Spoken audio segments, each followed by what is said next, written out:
नमस्कार दोस्तों, स्वागत है हमारे बीपीएससी गुरु यूट्यूब चैनल पे। मैं हूं मनीष सर। एटलस का जो पार्ट बचा हुआ था उसको मैं यहां पर कवर करने वाला हूं, जिसमें ये आपको दिख रहा होगा, ये पूरा का पूरा रीजन एशिया है। एशिया का मानचित्र में हम लोग अध्ययन इस पार्ट का कर लिए थे, इसका फिजिकल मैप बचा हुआ था, तो इसमें फिर से एक बार रिवाइज कर लेते हैं। उसके बाद हम लोग फिजिकल मैप पर चलेंगे। यहाँ पर हमारा प्यारा सा भारत दिख रहा है और इसके आस पड़ोस में जितने भी देश हैं उससे संबंधित सारे प्रश्नों को हम लोगों ने देख लिया था।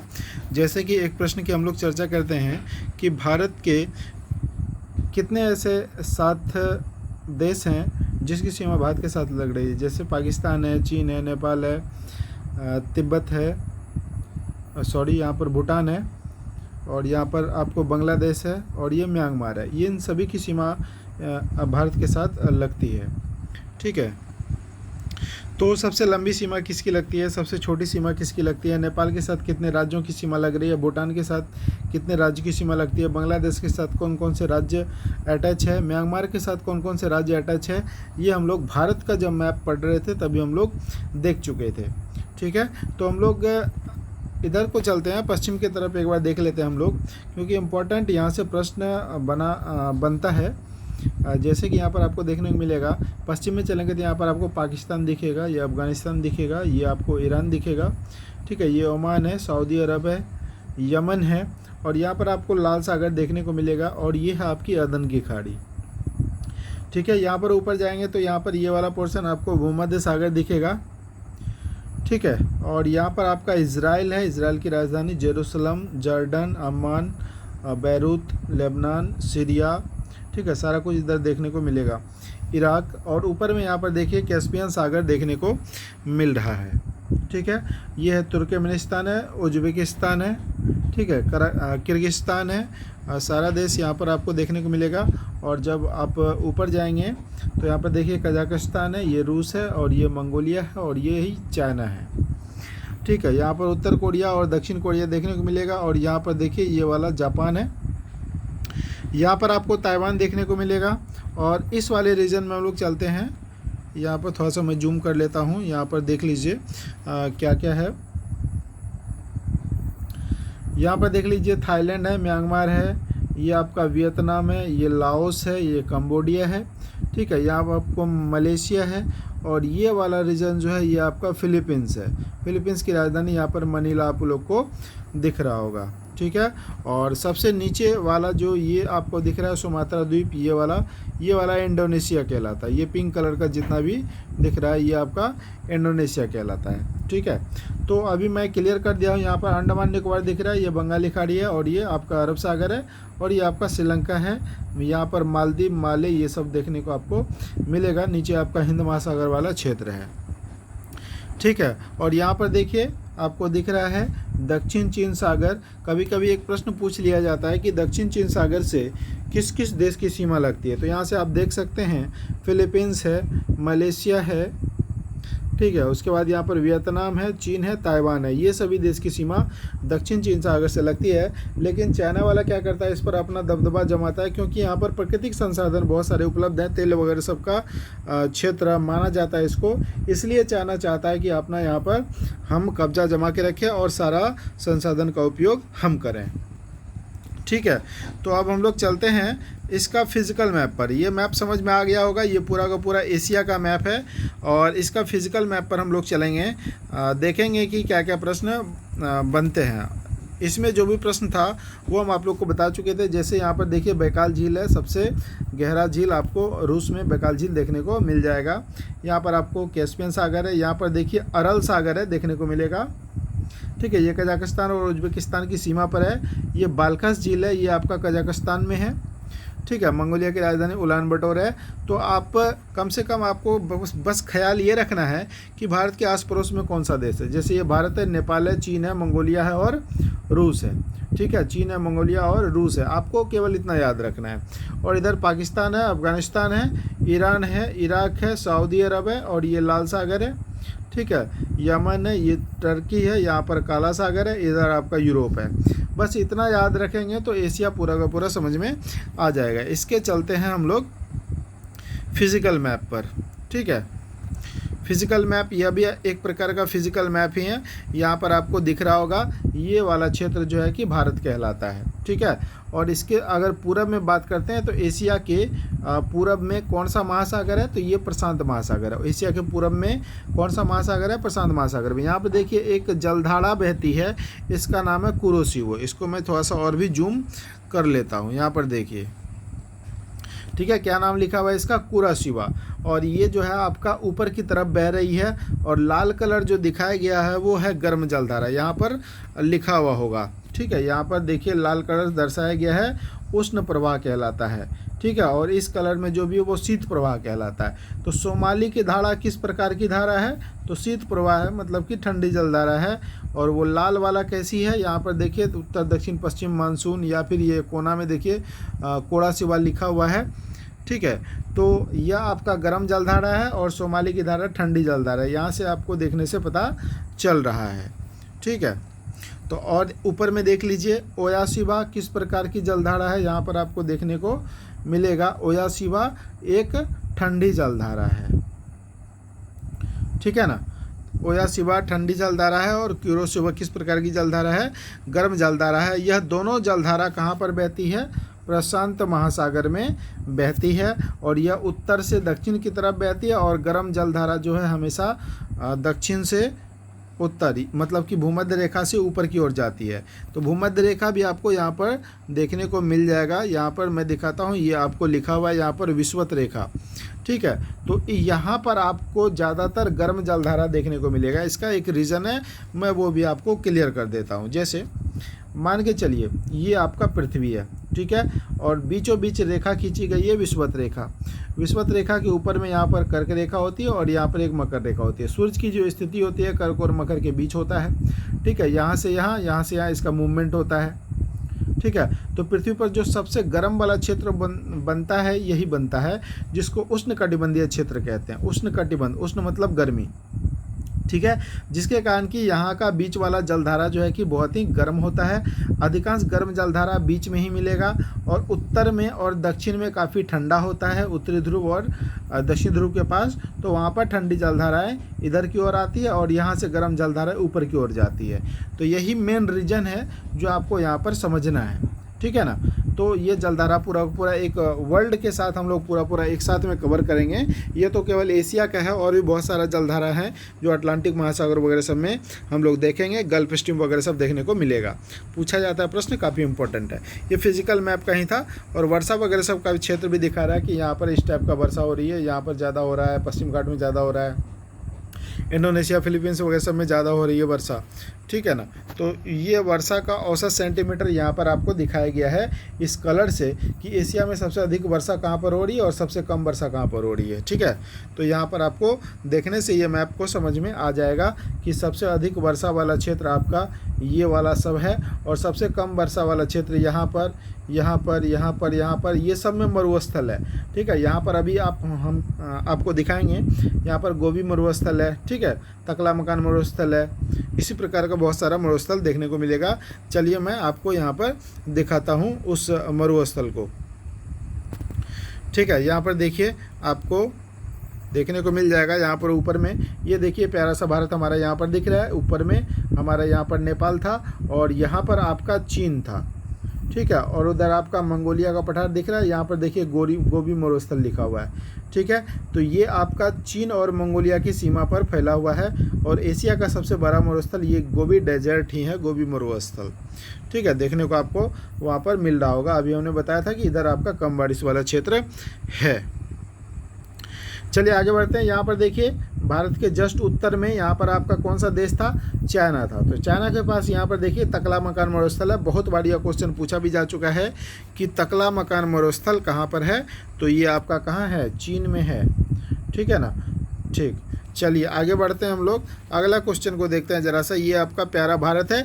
इसी भारत से ही आपको पता चलेगा कौन सा देश का लोकेशन हम लोगों ने कहाँ देखा था। भारत के पश्चिम में इधर आपका पाकिस्तान था, और उसके बाद था अफगानिस्तान। अफगानिस्तान में देखिए एक प्यारा सा पर्वत श्रेणी है, हिंदू कुश पर्वत श्रेणी, यहाँ पर आपको देखने को मिलेगा। और यहाँ पर राजधानी काबुल भी देख रहा होगा, ठीक है। तो हिंदू कुश पर्वतश्रेणी कहाँ पर है, ये आपका पाकिस्तान में है, काबुल यहाँ पर आपको दिख रहा होगा। ठीक है, ये आपका दस्त कबीर मरुस्थल है जो ईरान के पास है। यहाँ पर देखिए ईरान का पठार भी लिखा हुआ है। ठीक है, थोड़ा सा जूम कर लेते हैं। दस्त कबीर मरुस्थल ईरान का पठार के पास है, मतलब कि यह आपका कहाँ पर है, ईरान देश में है। ईरान की राजधानी आपका तेहरान है। ठीक है, पहले भूमि पे चलते हैं, उसके बाद हम लोग समुद्र का आकलन करेंगे। चलिए आगे बढ़ते हैं हम लोग। यहाँ पर देखिए अरब का प्रायद्वीप यहाँ पर आपको दिख रहा होगा। यहाँ पर देखिए एक मरुस्थल का नाम है रूबल खाली मरुस्थल। तो यहाँ पर ये सऊदी अरब वाला क्षेत्र था। ठीक है, तो सऊदी अरब वाला देश है, तो अरब प्रायद्वीप ये कहलाता है। और ये है आपका रूबल खाली मरुस्थल जो कहाँ पर है, ये आपका अरब में है। चलिए नेक्स्ट आते हैं। सीरियाई मरुस्थल यहाँ पर आपको देखने को मिलेगा, क्योंकि यहाँ पर सीरिया वाला क्षेत्र था। ये आपका दिख रहा है लाल सागर। ठीक है, ये पूरा का पूरा क्या है, एशिया है। ये क्या है, एशिया है। और ये कौन सा महादेश है, यहाँ पर दिख रहा है अफ्रीका। ठीक है ना, तो एशिया और अफ्रीका के बीच में देखिए एक सागर है। क्या नाम है इस सागर का, ये है लाल सागर। मतलब कि एशिया और अफ्रीका, ठीक है ना, को कौन सी सागर अलग करती है, तो इसका राइट आंसर क्या हो जाएगा, लाल सागर हो जाएगा। ठीक, चलिए आगे बढ़ते हैं हम लोग। यहाँ पर देखिए अदन की खाड़ी पिछले वाला में भी हम लोग देखे थे, और यहाँ पर लाल सागर है। तो लाल सागर और अदन की खाड़ी को कौन सी जल संधि जोड़ती है, यहाँ पर दिख रहा होगा, लिखा हुआ है। ठीक है, बाब अल मलदेव जल संधि, बाब अल मलदेव जल संधि यहाँ पर लिखा हुआ है। बहुत बार इन क्वेश्चन को पूछा जा चुका है कि लाल सागर और अदन की खाड़ी को कौन सी जल संधि जोड़ती है। तो जल संधि किसको कहते हैं, जो जल से जल को जोड़ती है उसी को जल संधि हम लोग कहते हैं। ठीक है ना, यहाँ पर देखिए आपको दिख रहा होगा फारस की खाड़ी, और यहाँ पर ओमान की खाड़ी।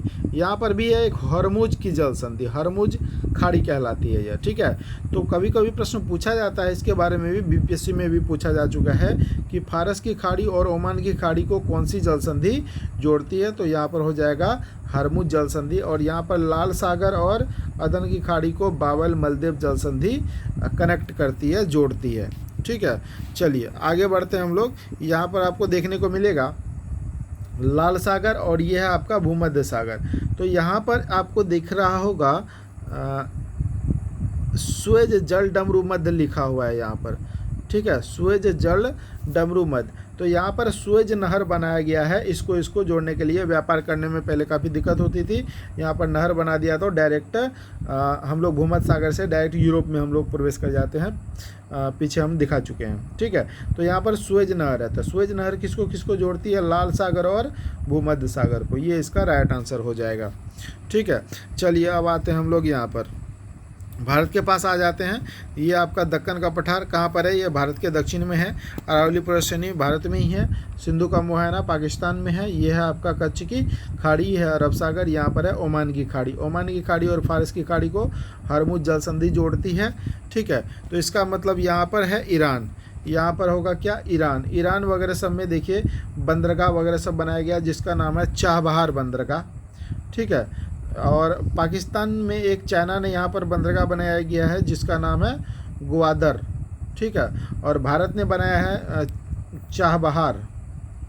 कहाँ पर, तो वो बनाया है आपका ईरान में। ईरान में चाबहार बंदरगाह बनाया है, इंपॉर्टेंट है, लिख लीजिएगा। और चीन के द्वारा यहाँ पर ग्वादर बंदरगाह बनाया गया है, इंपॉर्टेंट है।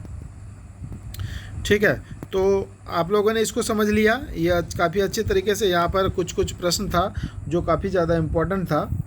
ठीक है, और जो बार बार पूछा जाता है। और यहाँ पर आपको मृत सागर भी देखने को मिलेगा। यहाँ पर आपको दिख रहा होगा, वो इजराइल और जॉर्डन की सीमा पर है, उसको भी ज़रा सा देख लीजिएगा। ठीक है, चलिए आगे बढ़ते हैं हम लोग, इधर की ओर आते हैं थोड़ा सा पूर्वोत्तर के तरफ। यहाँ पर आपको ये वाला पार्ट भी पहले हम पढ़ा चुके हैं, श्रीलंका वाला।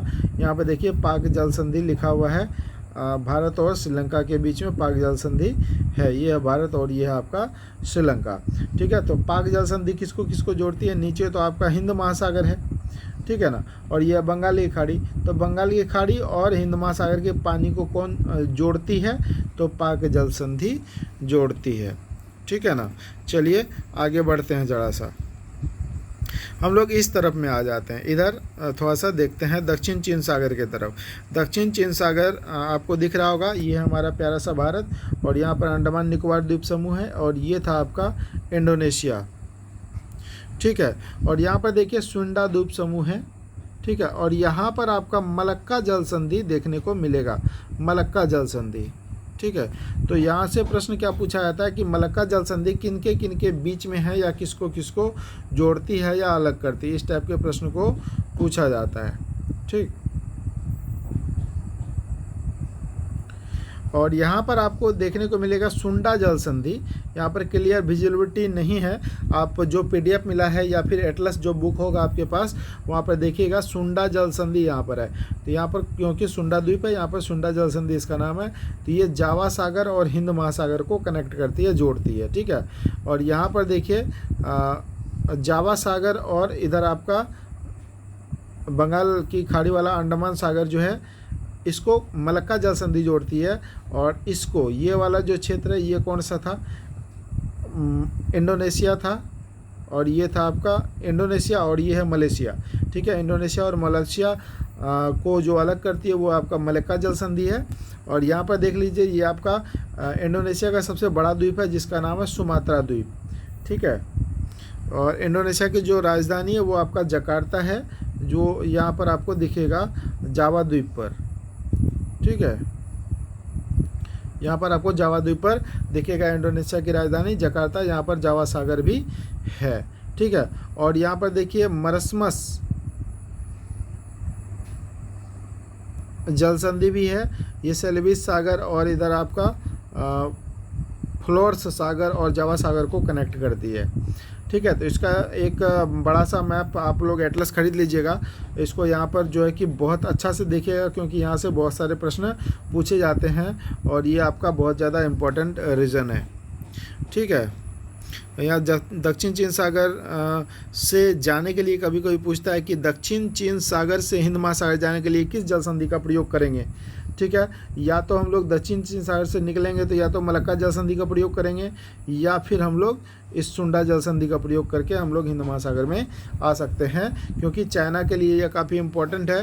क्योंकि आप देखे हुए हैं कि यहाँ पर दक्षिण चीन सागर से चाइना की सीमा लगती है, और यहीं से ये इधर से आकर के यहाँ पर हम्बनटोटा वगैरह सब बंदरगाह बनाया है, कहाँ पर, श्रीलंका में, ठीक है। या तो मलक्का जल संधि से चाइना यहाँ पर आएगा, या फिर सुंडा जल संधि से यहाँ पर आएगा और यहाँ पर ग्वादर बंदरगाह तक पहुँचेगा, ठीक है। ये आपका चाइना वाला क्षेत्र है। तो इस तरह से आप इसको समझ सकते हैं इंटरनेशनल रीजन को। देखिए यहाँ पर भी बंदरगाह बना लिया है, यहाँ पर भी बंदरगाह बना लिया है, यहाँ पर भी बंदरगाह बना लिया है, और यहाँ पर म्यांमार में बंदरगाह बना लिया है चाइना ने, ठीक है। इधर से जाकर के ऐसे जोड़ेगा, मतलब कि भारत को जो है कि चारों तरफ से घेरने का प्रयास कर रहा है कि भारत हमारे कब्जे में रहे, ज़्यादा ओलबोल ना करे, ठीक है। इंटरनेशनल रिलेशनशिप एक अलग बुक आती है, उसको भी थोड़ा थोड़ा इंक्लूड करेंगे। ये सारा कुछ इंटरनेशनल रिलेशनशिप के अंतर्गत ही आता है, ठीक है। तो यहाँ पर आपको अच्छा लगा होगा, काफ़ी समझ में आया होगा, ठीक है। और ये एशिया का रीजन है, इसको एक बार आप लोग खुद से बढ़िया से देखिएगा, कौन कौन सी नदी वगैरह सब भी है। यहाँ पर देखिए इरावती नदी है जो म्यांमार की सबसे लंबी नदी है, ठीक है। और ज्योग्राफी को मजबूत करने के लिए मैं सबसे अच्छा एक उपाय बता देता हूँ कि एटलस आप एक बुक खरीद लीजिए, और एक दृष्टि का ज्योग्राफी आता है, इंडिया और वर्ल्ड दोनों इंक्लूड रहता है, उसको लेकर के एक बार आराम से पढ़ लीजिए, ज्योग्राफी काफ़ी अच्छा हो जाएगा, ठीक है। आज के लेक्चर में बस इतना ही। चलिए, धन्यवाद। इस वीडियो को ज़रूर लाइक कीजिएगा अगर आपको पसंद आए तो, और शेयर दोस्तों के साथ अवश्य कीजिएगा। धन्यवाद। Thanks for watching.